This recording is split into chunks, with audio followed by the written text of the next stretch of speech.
Hello and welcome back to Cataclysm Dark Days Ahead and to McJester, who I'm sure you've all been worried about since the last episode, but I am here, the bearer of good news.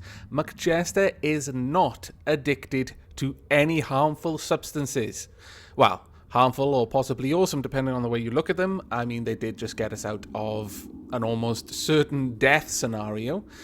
But as it happens, McJester was not suffering withdrawal symptoms, though I was thinking they came on quite suddenly and very swiftly, considering he was still high on meth at the time.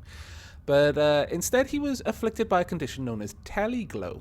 Or so I'm led to believe by the comments on the last video, and I trust my subscribers implicitly. Those who leave comments would not lead me astray, of this I am sure. Ample amounts of guilt applied just in case. But yes, so that seems to have gone. McJester hasn't experienced the shakes for a little while, but I did have him generally just chilling out in the evac shelter, recovering a bit. He wasn't actually that wounded by the time we got him back here because I'd used so many med kits and bandages on him, but one good sleep, though it took a while. I had to have him scoffing sleeping pills in order to be able to go to sleep, and the pain was mostly gone. In the time since then, I've done a few things. First and foremost, I'll cover what I did here. I have added a suppressor, which I created myself using a pipe and some rags, and one of the expanded clips that we had. Now, it does have, in the description, it's kind of all messed up. You can kind of see the suppressor in the beginning of expanded clip, but it does add these descriptions onto the weapon description. So about midway down, it starts talking about how it's using a suppressor is almost an imperative in zombie-infested regions. Gunfire is very noisy and will attract predators. Its only drawback is its reduced muzzle velocity, resulting in less accuracy and less damage. And then also the increased ammunition capacity of your firearm by 50, but the added bulk reduces accuracy slightly.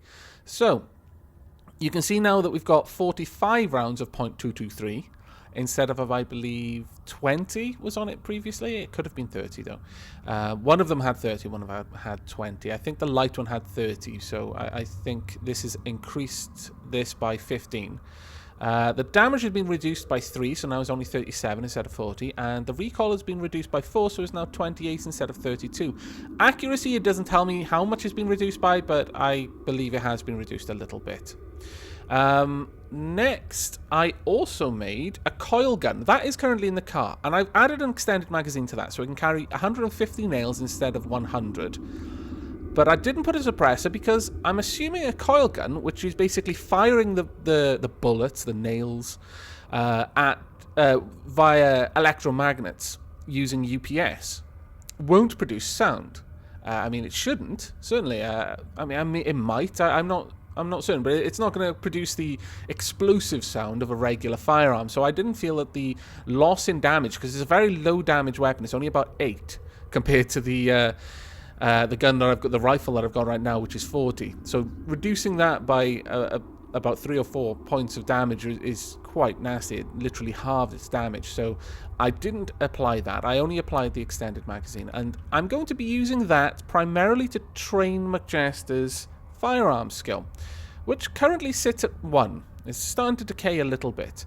Rifles are the main one he's got because that's what he's been firing. The Coilgun is a handgun, though. I wasn't really expecting that, but still it'll train his firearms. You'll also notice that I did manage to get his melee and unarmed combat skills up to the next level. I've been struggling to get them all the way through a level before they started to rust all the way back down again for a little while now. They've been at 6 for a long while. But I noticed they were like at 98 and 88 respectively, and I thought, oh man, this is a bit rough. So the moment he finished sleeping, I took him out into the forest and had him wrestle with a bear. I was very tempted to record that, but I still had a few things that I wanted to do tidying up around the base that I didn't want to inflict on you. But yeah, so McJester wrestled with a bear, wearing his fur hat and his fur trench coat. I'll add. I felt it quite fitting. And got his skills up to 7. You'll notice they have rusted back down now to 7. They were something like 7 and 4% towards 8. That's about it for his skills. I think traps, I've been resetting the bear traps every time something's gone over it just to keep the skill from rusting too much, but it's a very slow progress there. Construction has gone up a little bit, but it's starting to rust again because he has slept again. I have finished adding the pits around his house. So the house perimeter is now completely pitted all the way around. And here we go. We can reset another bear trap. So where are you? Carrot, and drop the corpse. I've just been dropping the corpse lately. We really don't need to take more corpses into the basement. We've got far, far too many. Now, there's a wolf just up there, and he might want to fight me. No? No, you're happy to be over there? I think I'll use the Coilgun. Let's get the Coilgun out of here.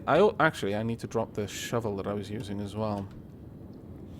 Now, as much as I said I wasn't going to go back to the lab, Majesta has unfinished business there.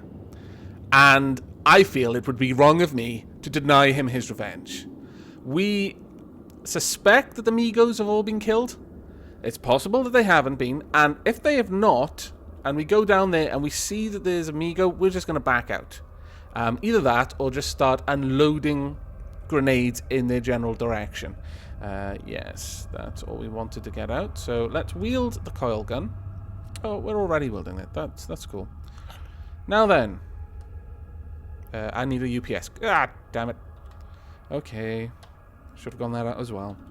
But yes, the Coilgun does use the UPS, which is a bit of a pain. But it could be worse, I suppose. Now, the thing with the Coilgun is I could use it on squirrels. In fact, I might want to do that. Could I take that off? I think I could. Let's try. V. Yeah, I'm down to karate again. But it's raining outside, and I didn't notice that. And Majesta's got a frowny face, so I better put on his fur trench coat. Otherwise, he's going to frown more at me. Eventually, it'll become like a horrible scowl, and I'll be very, very afraid because, you know, Majesta. Let's wear that. There we go. Someone did point out that the monocle was shattered. It is shattered, but it isn't broken yet. And I am loath to take that off. Shattered though it may be, I'm going to keep it on until it's completely destroyed. He can just kind of move the monocle, twist it and turn it as he needs to try and get a non-cracked bit of glass where he's going to be looking through. But yeah, it is on its way out. We need to try and find another one as soon as possible. Now then, let's actually just take off the reinforced backpack quickly. Oh, that's not what I meant to do. Let's take that off. Yes, drop that down. Then pick it up and wear it. That way it'll be on the outside as it is meant to be. Now if I have a quick look at his torso encumbrance, it's only 2. His arms are only encumbered by 1, which will affect his ranged accuracy a tiny, tiny bit, but overall not too bad. I'm going to try and fight this wolf from here though, because it will lure it over my bear traps, which I'm hoping will be kind of funny. Now, can I not? Really? Can I? Is this so short? It is actually incredibly short range. Well, that's not so cool. Maybe I can shoot him from here, though. Yes. Haha! I hit him for 2 damage. I do more damage punching them. That's a little bit sad. Wolf? I was fully expecting that wolf to charge straight at me, but apparently not. Hello? Let's try again. Barely missed. Barely missed. Wow. Jesse, you are terrible at this. This is what we get for never actually using guns. Okay? We hit him for 17 damage that time. Wow. Was that critical?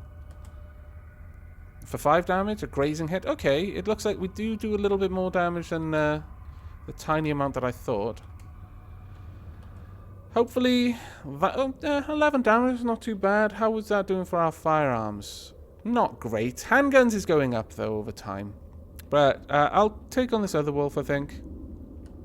No, he's not quite in range yet. But other than this, we're going to... balls. Okay. Take off the Coilgun. We cannot simply walk away from a fight like this. It is not in your nature, Majesta. We must punch it to death. Right, the Coilgun is something I will probably use off-screen for the most part until I start get some decent skills out of it. I'll just chase around squirrels and rabbits and generally try to kill them, because I can usually get quite close before they start running away, so that's not too bad. We'll drop the Coilgun off. I won't even bother reloading it, but that was an interesting experiment, if nothing else. And nails are plentiful. We are not going to run out of ammunition for that thing. I will use this opportunity, though, to apply a bandage, if I still have any. Yes, I do. Since I'm always looking for ways I can increase McJessa's first aid. Now then, I was thinking about possibly putting up the barbed wire fence off screen as well before I started recording again, but I decided against that. I'd rather do that a bit later. I really want to get back to that lab, because I feel like we've done some really good progress down there now. And it won't be too long before we've killed everything. So I don't want to lose that momentum. Let's get down there. Obviously run over the squirrel, because we can, and it's free. There we are, almost there. I'm not going to worry too much about rotating the car. Oh, perhaps I should get out and try and butcher that Migo corpse, though. I feel that would be completely warranted. I said I wasn't going to try to turn around the car, and I did. I'll just turn around like this, though. I'm not going to worry too much about getting it dead on. Alright, pull the handbrake. Wait a few moments, just to make sure. Pull the handbrake again. Okay, we should be good. Let's get out. And let's see if we can get any kind of netherworld meat off this thing. No, I destroyed the meat. What kind of crazy survival skill must McJaster have in order to bloody butcher those things? My lord. I'm fairly sure at his current skill, he should be able to butcher the bionics out of shocker zombies. So not being able to butcher a Migo corpse makes me seriously worried about how powerful and how high level a creature that is. Flashlight? Oh no! Well, that is an annoyance. I must have left the flashlight on in my haste to get out of the lab. Wow, bugger it. Let's get things from here. I think I may have the light amp goggles in here. Yeah, let's take those out. No. Also, I'm going to unload the UPS and then reload the flashlight. Then reload the UPS with the remaining batteries. Seems to be the best idea. I'll also grab the backpack I have in here, just in case.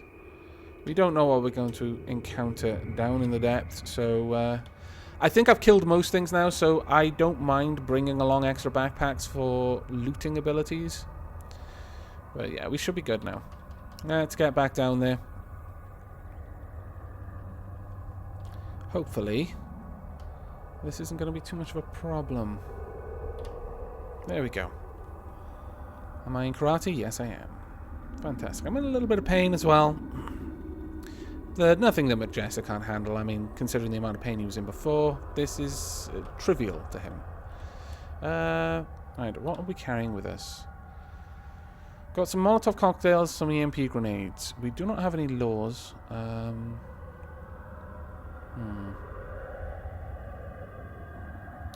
I'm wondering if I should even take the light amp goggles with me. I think I probably should. But I will take one packed law as well, just in case. Right then. Now, as we've seen, we've explored the upper area of this lab quite extensively. So we're not going to worry about that too much. And I'm going to look for this blank body before I do anything else, because I really would like to take that out, rather than constantly being worried about it chasing me. Let's come up here. I think that was a wall. It's the roof. Now, someone did point out in the comments, it was a bit of a spoiler, really, and I did feel a little bit bad about that, but one cannot unsee what they have seen.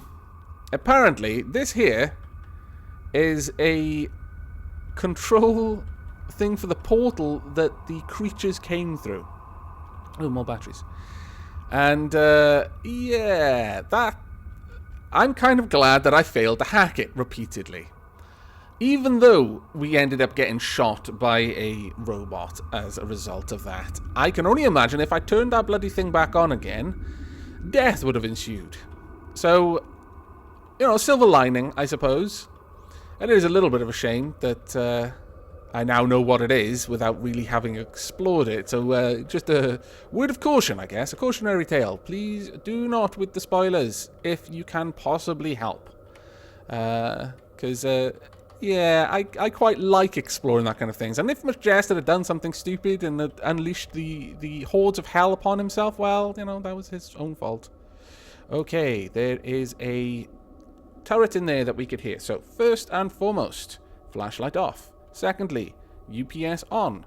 Thirdly, wear light amp goggles. There we go. Splinter cell mode engaged. There's the turret. Anything else in here? There's a console. Well, no, I'm going to kill it just because I will eventually come back for all the ammo. So let's activate one of the EMP grenades we've got. I mean, we did make these specifically for this purpose, so... where are you? Activated EMP grenade. Did I not activate it? Let me just check. You don't have that item. Okay, well, that's just as well, because I suddenly realized if I throw it, I might kill the console. So let me just quickly bypass the security. Download map data, as always. Come out, go back in. View research logs. Our lifeform extraction program continues to produce samples of specimen XE037. It seems to be a kind of living, semi-sentient primordial ooze, and is the basis of much of the life we have found. Today, we found our solution, quite by accident. It was found that XE037 is completely removed from a revivified body following a series of extremely high-energy fourth-dimensional transpositions.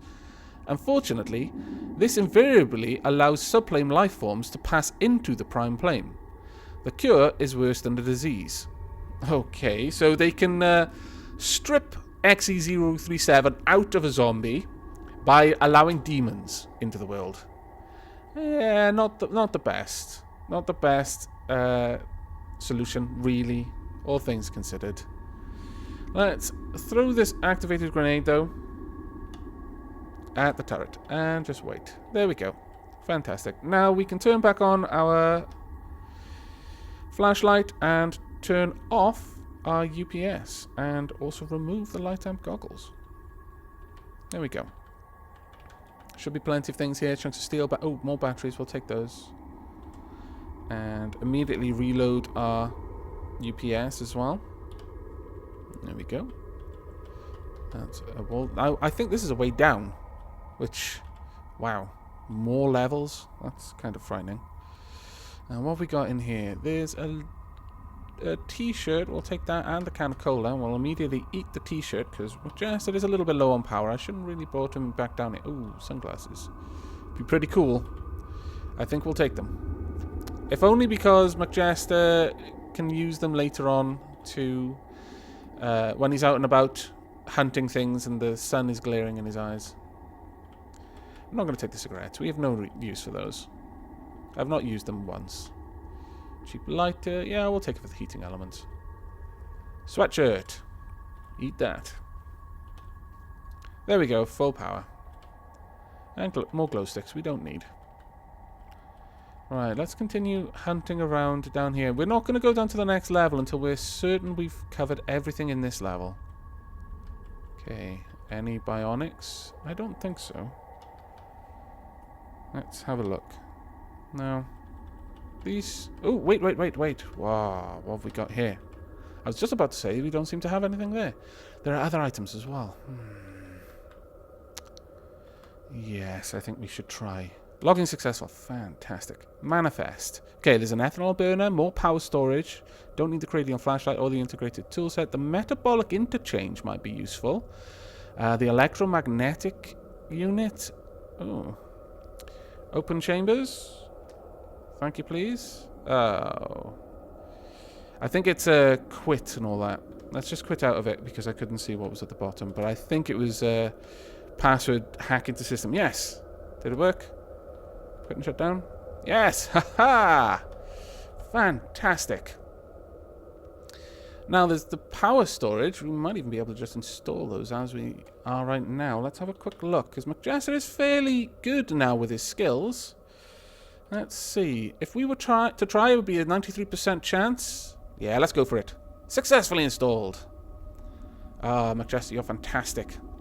Let's do that for all the power storages while we're here. Apply. Power storage. I remember a time when McJester was terribly frightened of these things and would have to have days of preparation before trying to install them. Now he just randomly slots them into himself wherever he comes across them. This is progress, my friends. Progress. I'm not really sure what this electromagnetic unit is. Let's grab the power storage. This is a terribly stupid thing to do, by the way. I am being stupid, and I know I'm being stupid. So I'm just going to give you all a heads up. Don't do this when you're in an unknown and possibly dangerous environment, because a poor activation could result in losing all power. Or just terrible, crippling pain.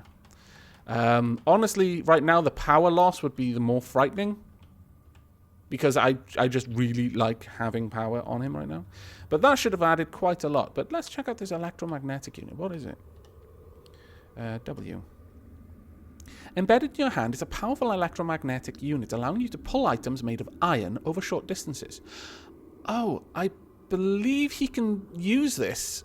Like, if there's like scrap lying around and he's being attacked, he can basically, well, summon the scrap, for want of a better way of describing it, to him, and thus damaging everything in its path. Or he could just use it to be incredibly lazy. Let's see, how good is the chance of that? It's only 88. No, we won't be doing that. And in fact, we'll be dropping it back down. Anything else there? The Metabolic Interchange I'm interested in. I can't remember if we've seen one of these before. Your digestive system and power supply are interconnected. Any drain on energy instead increases your hunger.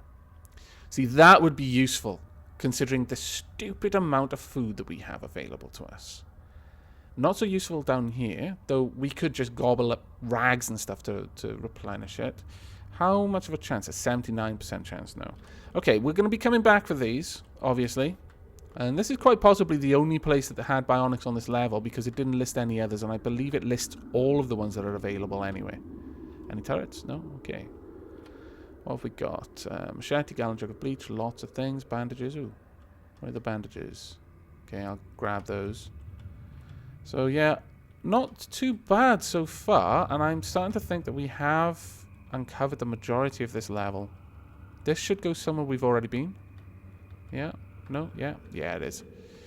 Yeah, we've been here before. We were fighting the Migo in there, trying to get it to walk over the dissector. Let's see, what have we got here? Safety glasses. I really should start considering wearing those. If I was wearing safety glasses, it would have protected the monocle, but I mean, it would have also reduced the dapperness of the monocle, and that was the whole point of wearing it. Okay, what have we got in here? Yes, login successful. Download the map, as always. I don't think... I think it downloads a map around the area rather than just random sections of a map. So every time I'm doing that, I'm not actually helping myself. Because, you do it from one lab once, and you may as well not do it from that lab again, because it's going to cover the same area. Research logs.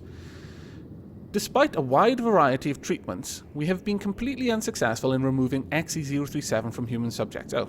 This one's further back than the other one we just read. Every individual displayed revivification post-termination. Interestingly, XE037 seems to be completely inert prior to termination.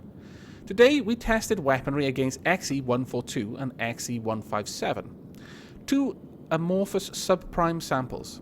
Their form proved to be nearly invulnerable to projectile-based weaponry, but they were susceptible to directed energy weapons and flagration. S37ZBE.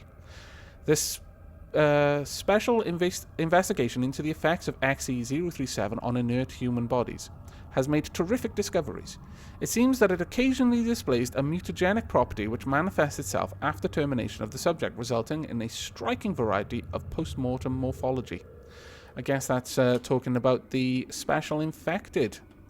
Interesting. Anything in here? Oh, another one. Why, yes. Let's log in. And I'm Still going to do it, even though I said it was stupid.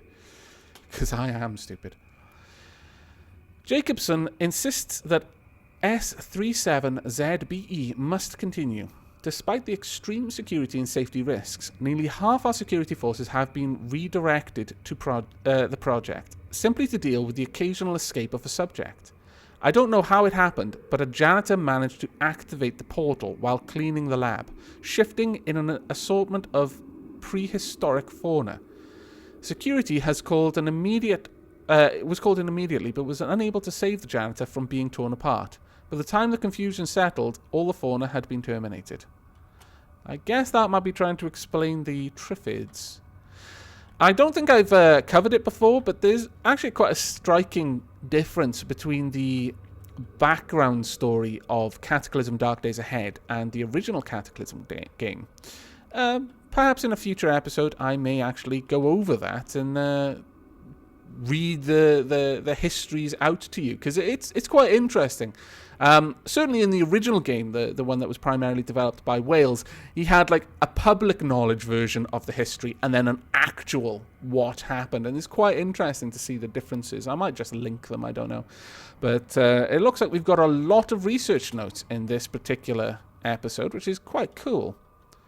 Let's see, anything new? Both PE012 and PE018 show great stability. A subject was exposed to both substances alternating between... we've seen this one before. Cloning department failed to produce results. In vats containing stem cell treatments. Control vats, the subject simple disintegrated. Yeah, we've seen that one before, unfortunately. We will move on. Now, it looks like we're reaching the end of this level of the lab, I believe. Let's have a look. Plastic bottle, super glue, lots of super glue. In fact, I'll grab the super glue and the royal jelly, obviously.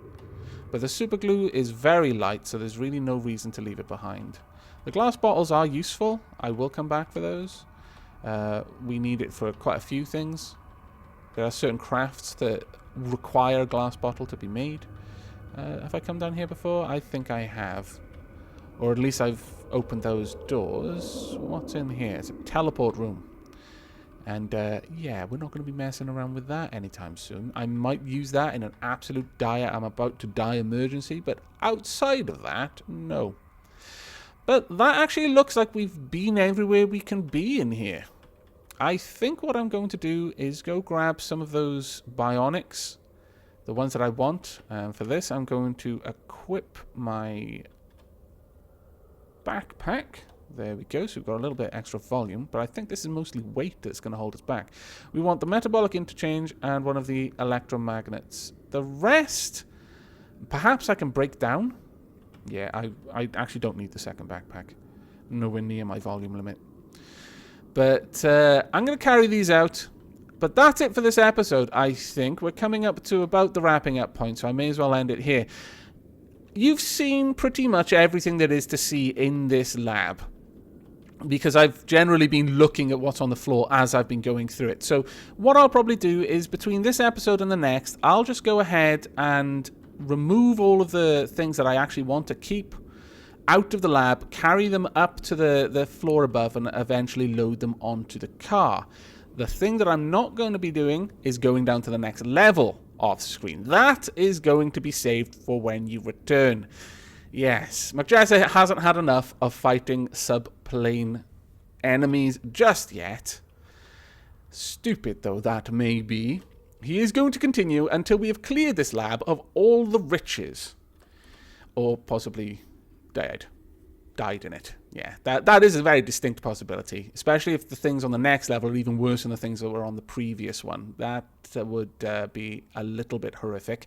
But that is it for this episode. I hope you've enjoyed finally seeing what's in the lab. We still haven't found the blank body, so he's still crawling around down there somewhere. I'm not sure what we're going to have to do about that. He'll probably pop out at the worst possible moment, I'm sure. But it doesn't seem to be hunting us, and in our experiences previously with it, hasn't actually done damage to us. So hopefully it's just an annoyance more than an actual threat. But we'll have to see in the next coming few episodes, because I doubt we're going to clear the next level in one. But that will remain to be seen. So I hope you'll be able to join us in the next episode. But until then, from myself and McJester, do take care.